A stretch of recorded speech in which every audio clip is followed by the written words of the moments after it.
Assalamualaikum. Alright, okay, so this is new week, okay, which is a week after your midterm break, right? So now we already passed through the first half. Okay, maksudnya for this week the second half of the syllabus lah, maksudnya ada lagi balance dalam berapa a few topics, okay? So maksudnya you dah halfway pun untuk habiskan this semester. Alright, okay. So the last topic that you learn before midterm break is about interpolation, right?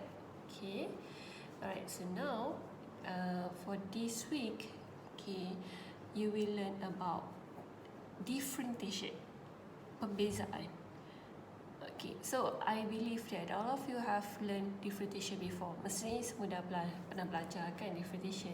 So I can say that this topic, okay, we have two types of differentiation for this subject, which is the first one is analytical and the second one is numerical. So for the numerical, I think that one is new for you, but for the analytical differentiation is a subject or is a topic that you learn before. You already learned it before in school. Okay, saya rasa semua dah belajar differentiation. So what I can say that this topic or this chapter for differentiation for this week, okay, for this week is something like to refresh back what you have learned before lah. Okay, so I think nothing much that I can highlight here. Just maybe it's you just polish back the skill of differentiation. Okay, so okay, I refer to the slide. Okay, so now you may also refer to your slides. So differentiation for the learning outcome that you need, okay, for this topic you should able to evaluate the differentiation of trigonometric matrix. Trigonometric function. Okay, so trigonometry here is represent sine, cos, tangent, cosecant, secant, apa lagi? What else? Oh, hyperbolic also. Hyperbolic trigonometry also included here. Okay, hyperbolic, apa itu hyperbolic? Okay, so macam ni, kalau trigonometry, okay, like I said just now, we have sine x, cos x, tangent x, we have cosec, kan, cosecant, and then we have sec, secant x. Okay, and there are a few more. Okay, so now what I mean by hyperbolic, okay, hyperbolic is similar, dia sama je. Okay, tapi macam ni, kalau sine dia akan jadi sine h. You can see that they have h at the back. So h here is represent hyperbolic. Kalau in the sentence ataupun kita sebut hyperbolic sign. Okay, not science. Ada bunyi h tak? Bukan macam tu cara kita sebut. Okay, kalau cos h ni pun bukan cos, bukan. We pronounce it as hyperbolic cos. Okay, alright. So this is all about the trigonometric function that you have. Okay, and then we go to how to evaluate the exponential. Okay, exponential clearly this is exponential. Tak kisahlah di power berapa pun, but this is exponential. Okay, and also a few related functions. Okay, so later we show you. So okay, the important part here, like I said, like what we have listed down just now, you will learn how to differentiate trigonometry, how to differentiate exponential, and so on.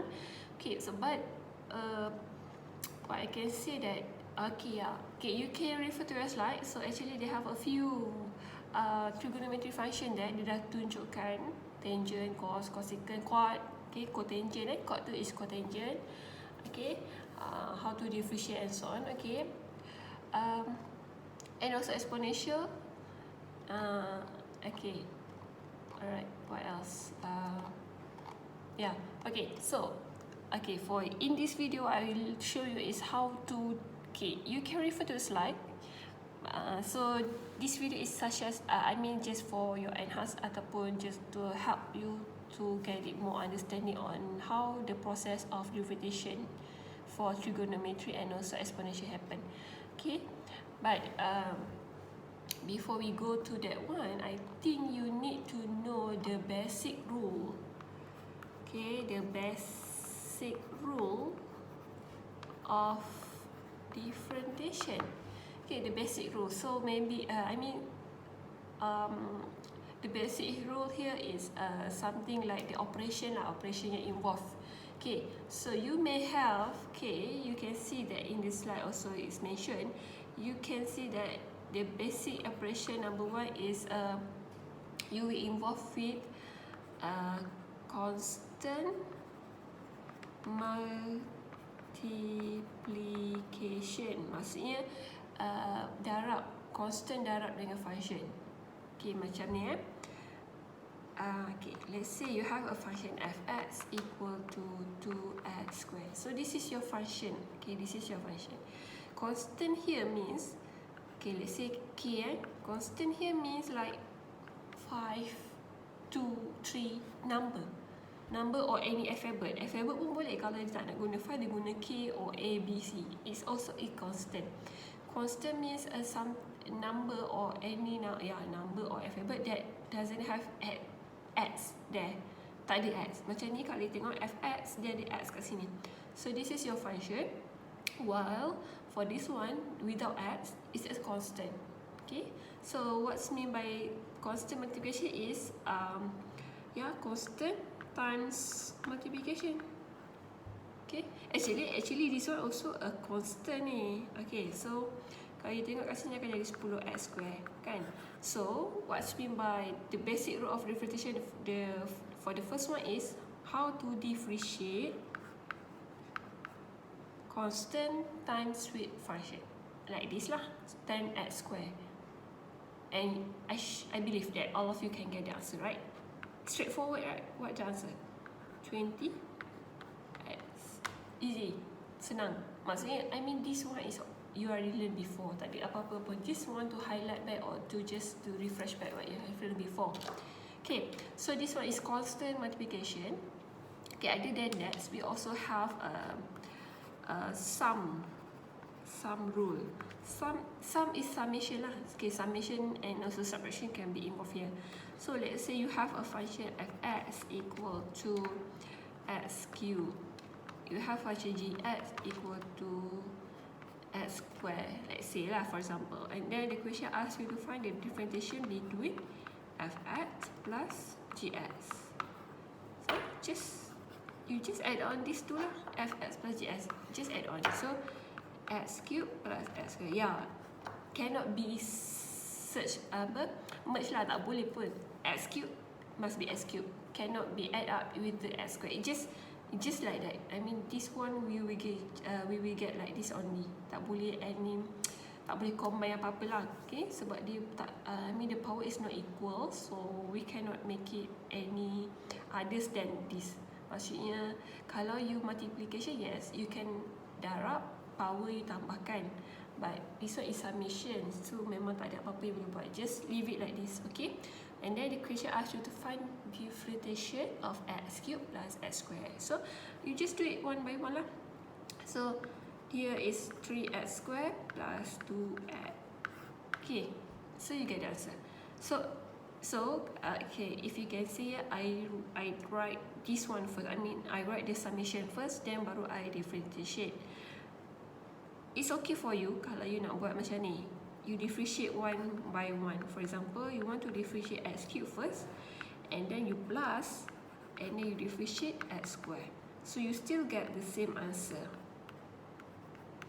Okay, so it doesn't matter because it's sum, ditambah. So tambah kalau kita belajar dalam calculation pun tambah, mana kita buat dulu pun still akan dapat jawapan yang sama kan. Alright, okay, so this is a sum rule. Okay, we also have this one the most important lah. Okay, the crucial one, sebab ramai akan buat silap juga. Okay, but I don't think you can but I don't think that you will do a mistake, right? So semua orang boleh buat. Okay, jangan silap je, jangan careless. Okay, so this one is a product rule, and number 4 is a quotient rule. Okay, what is product, what is quotient?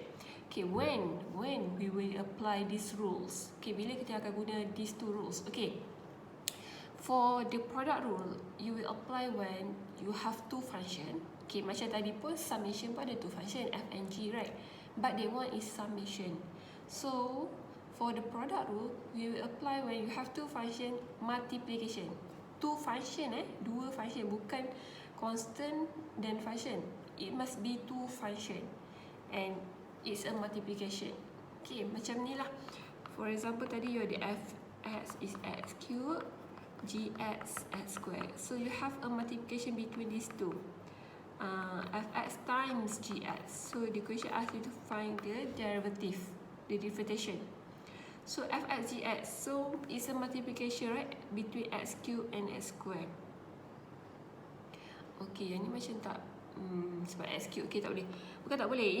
It will be simple sangat soalan ni. Okay, I just add on plus 1. Okay, bila plus 1 maksudnya tak boleh buat straightforward. You kena buat, sebab bila you darab kat sini, okay, when you multiply, betul lah. So, saya tulis balik. Okay, fx tadi saya tulis x cube, gx x square plus 1. Okay, so when you multiply, you have x cube, x square plus 1, right? So you ada dua. Okay, so you have two terms here.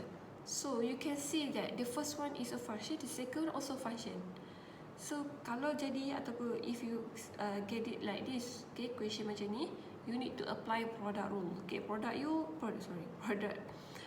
rule is a formula. They have a formula which is uv prime plus vu prime. I hope that you already know this rule ataupun formula. Jangan cakap ni baru jumpa first time, tak. Saya tak percaya, tak boleh percaya, tak boleh accept. Okay, suppose this you already learned before. Okay, so UV, so you just declare lah, like okay, you can just declare this is U and this is V. So what's mean by U? Yeah, U lah, just take it the U. What's mean by V prime? V prime means you need to differentiate V. This is V, so how to get V prime? So you need to differentiate.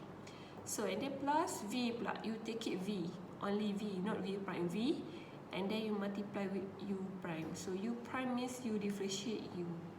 Okay, and then you combine, you will get the answer. Okay, so this is a formula for product rule. Okay, then we also have a quotient rule, right? Just now I said, okay, so we use the same formula. Okay, so now the question now ask you to find the differentiation between x cube over x square plus 1. Okay, kalau tadi darab and this one is divide. Okay, multiplication and division. Maksudnya sini bahagilah. Jadi fraction, tak kasi jadi pecahan. Tapi dia maksudnya for the product rule, okay, we will apply when we have a function multiplication between two function. And for the quotient rule, okay, quotient rule formula dia macam ni, V U prime minus U V prime over V square. Okay, jangan silap. Kalau senang nak ingat macam ni lah. Kalau saya ingat satu je, for example product rule, saya ingat satu je. Maksudnya saya ingat product rule dia akan start dengan U. So dia akan jadi alternate lah, U V prime plus V U prime. Okay, so kalau tadi product rule start dengan U, so quotient rule akan start dengan V. So V U prime minus U V prime over V square. Okay, so you apply quotient rule when you have a function in term of fraction, dalam bentuk pecahan ataupun bahagi lah. Okay, so this one means quotient rule. Okay, kalau ikutkan quotient rule tak berapa penting pun. Because of what? Because of you still can solve this fraction by using product rule. Betul? Betul tak? Kenapa saya kata kita boleh solve by using product rule? Okay, because of we know, okay, for this one, we know that, okay, this is x cube. This one, the denominator, we can bring to the ups, kan? Kita boleh bawa dia naik atas, kan? So, it will happen x square plus 1 power of negative 1. Okay, so dia dah jadi multiplication between two function. So you can declare this is U and this one is V. The whole thing termasuk juga power negative 1. So you can solve by using product rule. So Yeah, but if your method or if the question asks you to use quotient rule, okay, you need to use a quotient rule lah, tak boleh guna product rule juga. Okay, so this one is a formula ataupun rules that involve in the basic rules of differentiation. Okay, so we will use all these rules to solve how to differentiate trigonometry just now, how to differentiate exponential, how to differentiate any other function lah. Okay, one more thing, I think ada stand this 4, ada lagi 2. Yeah, we have also chain rule and also power rule. Okay, so chain rule and also power rule. For chain rule, okay, macam mana saya nak tunjuk ni? Okay, but okay, leave it first. Okay, for chain rule, power rule, I will show in the next video. I will explain later. I will show you first example on how to use product rule and also quotient rule. Okay, alright. So, okay, we proceed in the next video. Okay.